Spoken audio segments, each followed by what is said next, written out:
Hello children, welcome to the next lesson in our science, electricity and circuits. Children, when you are feeling very hot and need some air to cool yourself, the first thing you will do is to switch the fan on, isn't it? None of us can imagine our lives without fan, bulb, refrigerator, etc. All these objects work because of electricity. So electricity plays an important role in our day-to-day life. It is a convenient and useful form of energy which is used to supply current for the purpose of heating, lighting, etc. Its importance in our daily life can easily be realized when power supply in our home breaks down suddenly. Electricity we use at home, in our factories or at shopping malls comes from the power stations. What happens when the electricity supply fails at night and it is pitch dark? We look around for a torch, isn't it? Plus its switch. What happens? Its bulb starts glowing. Bulb will start glowing only when electricity is passed through it. Then what is the source of electricity in the torch? Yes, it is electric cell or battery cell. Before we describe the battery cell, let us know some basics about these cells. To locate the two terminals of a cell, take a dry cell and observe it carefully. There are two terminals labeled as positive and negative. The metallic cap at the top is the positive terminal, whereas the metal disc at the bottom is labeled as negative terminal. Now, to find out the correct arrangement of cells in a torch. In a torch, the cells are connected in such a way that the negative end of one cell is in contact with positive terminal of the other, and so on. This positive to negative combination of cells is called series combination of cells. Now let us describe dry cell. Dry cell, also called battery cell or electric cell, is a source of electricity. It generates direct current due to chemical reaction that takes place inside it. A single cell gives a voltage of 1.5 volts. The dry cells are available in different sizes and shapes. The dry cell used in torches, transistors, toys was invented by G. Lagrange in 1868. A dry cell consists of an outer container made of zinc. The zinc container acts as a negative terminal. A carbon rod having a brass cap is placed at the center of the zinc container. This carbon rod with metallic cap acts as a positive terminal. The carbon rod is surrounded by a mixture of manganese dioxide and powdered charcoal. The remaining space in the container is then filled with a thick paste of ammonium chloride. The cell is sealed from the top with pitch. The outer side of the zinc container is covered with a cardboard cover. In a dry cell, the electric current flows from carbon electrode to zinc electrode, that is from positive terminal to negative terminal. Now let us learn some advantages of dry cells. Dry cells are light in weight and small in size. Dry cells can be transported from one place to another easily. There is no fear of leakage in dry cells. Now, battery of two or more cells. A dry cell gives a voltage of 1.5 volts. In many electrical gadgets, more than one dry cells are used. This is done to increase the voltage in the circuit. In such cases, the dry cells are connected in such a way that the positive terminal of one cell is in contact with the negative terminal of the other. Such a combination of cells is called a battery of cells. Such combination of cells is used in flashlights, transistors, etc. Solar cell. A solar cell is a device which directly converts solar energy or light energy into electricity. Thus, a solar cell is a non-conventional source of electricity. Solar cells are used in wristwatches and calculators. Solar cell panels are used for producing electricity for use in space stations and artificial satellites. Solar cell panels are found very useful in remote and isolated locations for street lighting and for operating water pumps. Torch bulb. Bulb is an electrical component used for lighting. Commonly used bulbs are based on the use of filament. The torch bulb works at low voltage, that is from 1.5 to 6 volts. Now let us study the design of a torch bulb. Take out the bulb from a torch and observe the bulb from outside and also from inside with a magnifying glass. The torch bulb consists of the following parts: metal casing having grooves in the lower part, a small spiral of thin wire, this is called filament, two slightly thicker wires, the upper ends of these wires supports the filament.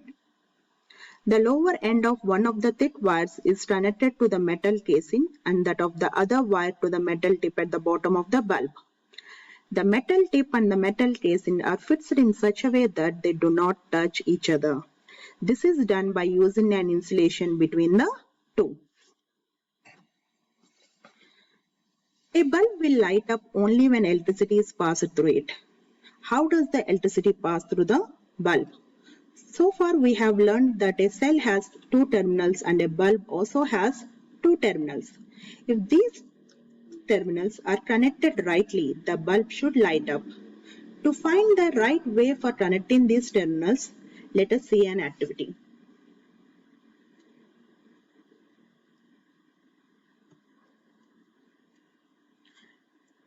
To light up a bulb with an electric cell, materials required: 4 plastic coated copper wires from the ends of which plastic coating is removed, electric cell, bulb, plastic tape. Method: take the electric cell and fix 2 copper wires, one on each terminal with the help of plastic tape. Fix one end of an exposed copper wire to the cylindrical metal base of the bulb with the help of plastic tape.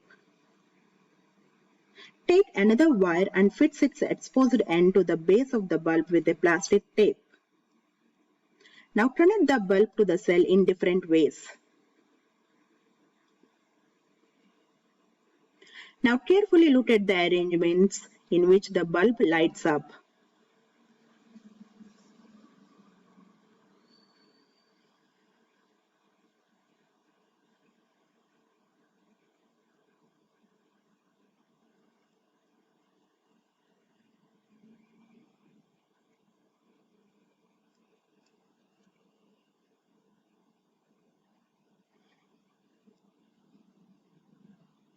You notice that bulb glows in case of first and sixth. In case of first and sixth, starting from positive terminal of the cell, there is a continuous path for the electricity till it ends at the negative terminal and hence the bulb glows. In case of second and third, the path of electricity is broken so that the current does not reach from one terminal to the other terminal of the electric cell and hence bulb does not glow. In case of fourth and fifth, starting from one terminal of this cell, there is a continuous path but it ends at the same terminal. In such a situation, no current flows and hence the bulb does not glow. Hope you understood, children. Thank you. Now children, let us learn about electrical circuits. The complete path of flow of electricity from one terminal of the cell to its other terminal through various electrical components is called an electrical circuit. Here is a simple electric circuit consisting of bulb, switch and a battery. The circuit in which electric current flows from one terminal of a cell or battery to the other is called a closed circuit. In a closed circuit, current flows from the positive terminal of the cell to its negative terminal through various electrical components such as bulb, etc. The current enters the bulb or any other electrical component through one of its terminals, flows through the filament and comes out of the other terminal.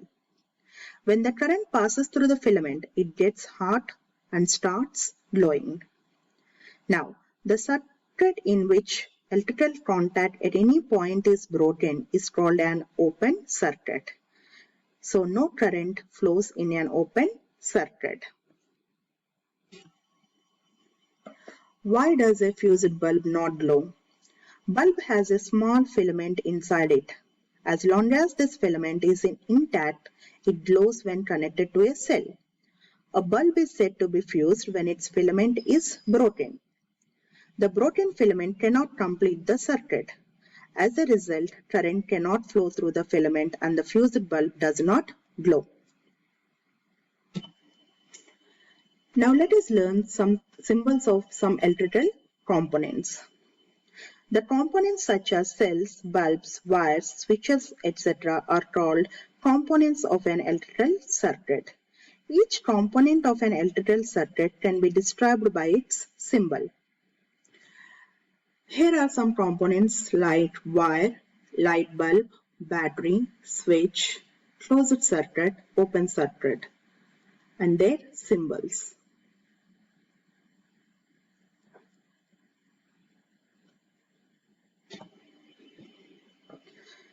Now, circuit diagram. A diagram which shows the arrangement of various components in an electric circuit with the help of their symbols is called a circuit diagram. For example, the diagram shown below is the circuit diagram of the electrical circuit. And it is an open circuit and this is closed circuit. Now, conductors and insulators. Children, you already know that materials that allow electricity to pass through them are conductors of electricity. For example, metals, salt solution, carbon, etc. Now, materials that do not allow electricity to pass through them are insulators of electricity. Most non-metals such as plastic, rubber, air and pure water comes under insulators. Now observe these two diagrams. When a conductor of electricity is connected to a circuit, there is a closed circuit. Thus, electricity flows through the bulb, allowing it to light up. Now, when an insulator of electricity is connected to a circuit, there is an open circuit. Thus, electricity will not flow through the bulb, preventing it from lighting up.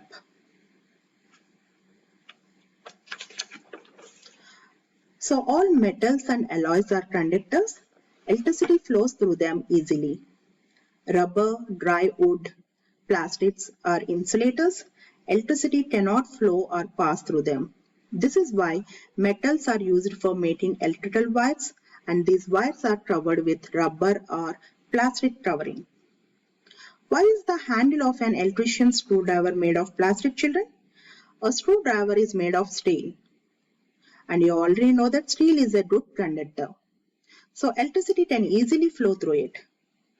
Plastic is an insulator and does not allow electricity to pass through it. So the electrician's screwdriver has a plastic handle to protect him from any electrical short while working with live wires. Hope you understood, children. Thank you.